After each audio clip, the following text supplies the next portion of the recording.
Saudara PG menjadi tersangka. Polisi tetapkan Panji Gumilang tersangka, pimpinan Ponpes Al Zaitun terancam 10 tahun penjara. Bareskrim Polri akhirnya menetapkan pimpinan Pondok Pesantren Ponpes Al Zaitun, Panji Gumilang sebagai tersangka dalam kasus penistaan agama. Penetapan status tersangka ini setelah penyidik Direktorat Tindak Pidana Kriminal Umum Bareskrim Polri melakukan gelar perkara dalam kasus tersebut. Hasil dalam proses gelar perkara, semua menyatakan sepakat untuk menaikkan Saudara PG menjadi tersangka. Dan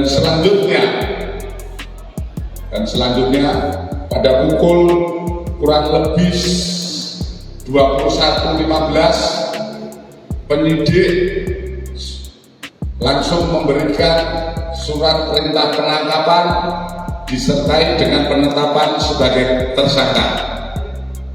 Dan saat ini Saudara PG menjalani pemeriksaan lebih lanjut sebagai tersangka.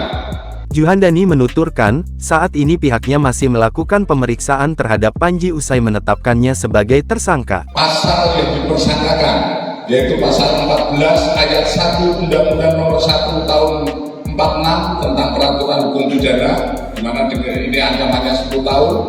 Kemudian pasal 45A ayat 2 junto pasal 28 ayat 2 Undang-Undang Nomor 19 Tahun 2016 tentang perubahan dan Undang-Undang Nomor 11 Tahun 2008 tentang informasi dan transaksi elektronika dengan ancaman 6 tahun, dan pasal 156A KUHP dengan ancaman 5 tahun.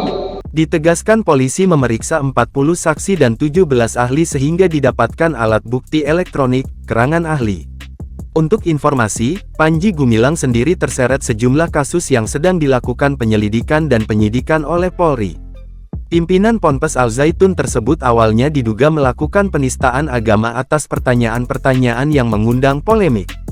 Selain penistaan agama, polisi menemukan adanya tindak pidana lain selain penistaan agama, yakni ujaran kebencian hingga penyebaran berita bohong dari hasil gelar perkara. Saat ini penyidik masih mempunyai 1x24 jam.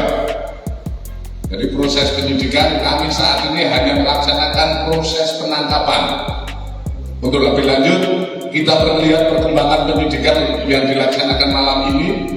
Mungkin yang bersangkutan mau menjelaskan lebih jauh lagi atau kita periksa lebih detail lagi dengan melihat kondisi yang bersangkutan.